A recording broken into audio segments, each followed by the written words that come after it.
As 'n nie winsgewende organisasie is Melk SA sedert 2005 deur die minister van Landbou aangewys om statutêre maatreëls te administreer.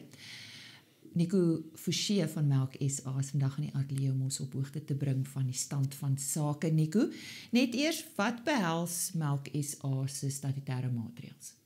Ja, die maatreëls waarvan ons praat is afgekondig in terme van die bemarkingswet. Ons noem dit eintlik maar regulasies ook.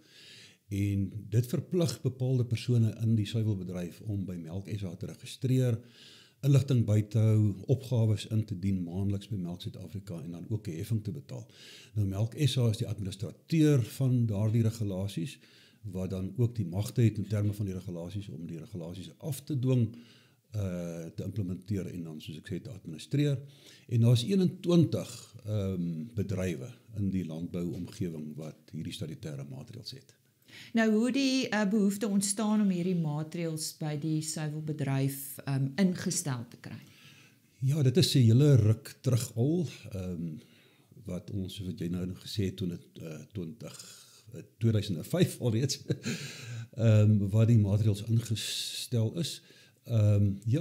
Aanvanklik was daar 'n organisasie genaamd SAMFED, die Suid-Afrikaanse Melkfederasie, wat 'n besigheidsplan saamgestel het. Hierdie federasie het ons bestaan uit velerlei instansies in die bedryf en ook in die staat, soos byvoorbeeld die Verbruikersunie en die Landbounavorsingsraad, die produsente en die verwerkers wat 'n besigheidsplan opgestel het. En daar is toe besluit dat Melk Suid-Afrika 'n maatskappy volgens die maatskappywet ingestel moet word om daardie regulasies dan nou effektief of daardie doelstellings effektief ten uitvoer te bring.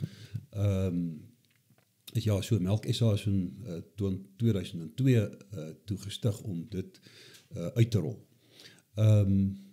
So dit is nou al 'n hele ruk wat dit in werking is en wat ons effektief woeker met daardie doelstellings in terme van daardie bedryfsplan. Nou, wie is die rolspelers wat aan hierdie maatreëls moet voldoen? Die rolspelers is so geselekteer dat elke liter melk en elke kilogram produkte wat ingevoer word, verantwoord word in ons stelsel. En hulle is dan die verwerkers van die roumelk, wat natuurlik jou produkte vervaardig soos kaas en so meer. Dan jou boere wat hulle eie koeie se melkproduksie gebruik om dan produkte te vervaardig op die plaas, of dan daai roumelk gebruik om te verkoop aan die publiek of aan die kleinhandel. Dan is daar ook uitvoerders van roumelk, snaaks genoeg, maar dit is meerendeels jou verwerkers wat aanlegte het in die buiteland, wat dan die roumelk oor die grense vervoer na hulle aanlegte. So daarop is daar ook dan heffing betaalbaar. En dan laastens die invoerders van suiwelprodukte wat moet registreer by Melk Suid-Afrika. En hierdie roumelk of onverwerkte melk waarvan ek praat, sluit nie net beesmelk in nie, maar ook bokmelk en skaapmelk. Ondervind Melk SA daarom goeie samewerking van die rolspelers? Ja, nee, definitief. Jy weet, oor die afgelope paar jaar het ons daarom al die waardeur die drif getrek met verskeie vrae wat aanvanklik daar was en onsekerhede wat daar was.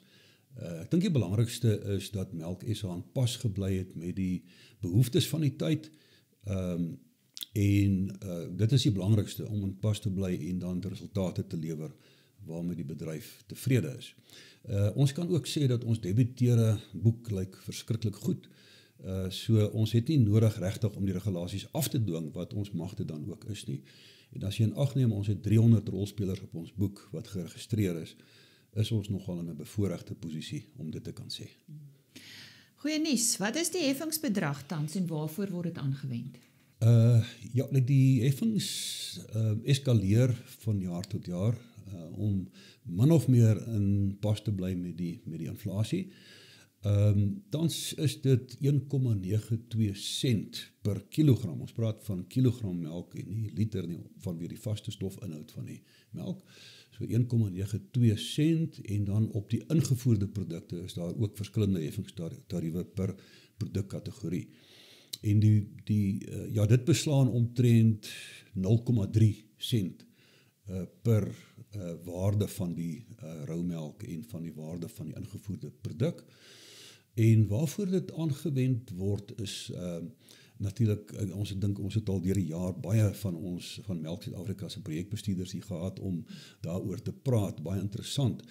Maar net vinnig weer daardeur gaan, dit is die bemagtiging van ons swart entrepreneurs in die bedryf, die bevordering van suiwelkwaliteit en veiligheid, verbruikersopvoeding, navorsing, en as ek sê navorsing, dan is dit van die gras tot die koei, tot die omgewing en die verbruiker, die produk self.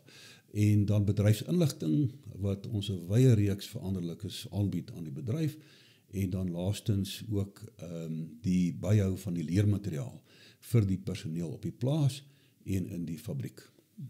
Nou hierdie is 'n 4-jaar siklus wat nou eindig, as dit kyk, ons nou gesels oor die heffing en wanneer dit hersien of verleng moet word. En 31 Desember is om die draai. Wat kan ons verwag? Ja, ongelukkig word hierdie regulasies net vir 4 jaar periodes in werking gestel. In die 4de jaar moet jy weer aansoek doen vir die kontinuïteit van die regulasies. Maar gelukkig is daar wye steun vir ons vir die dinge wat ons doen, soos ek net nou gesê het, by die staatslui en ook in die privaat sektor en ook internasionaal wat ons erkenning het en pryse ontvang vir ons projekte. So ek is baie positief dat ons regulasies voortgesit gaan word vir die volgende 4 jaar. Wanneer sal julle weet? Ons hoop voor die einde van hierdie jaar. Die aansoek was bietjie laat ingedien vanweë verskeie faktore. Maar hopelik sal ons betyds weet, en daai betyds moet voor 1 Januarie wees. Ja, ons hou vir julle duim vas. Nico, baie dankie, Nico Forshey van Melk SA, wat vandag met ons gesels het oor statutêre maatreëls in die suiwelbedryf, en ons hou duim vas vir resultate voor 1 Januarie.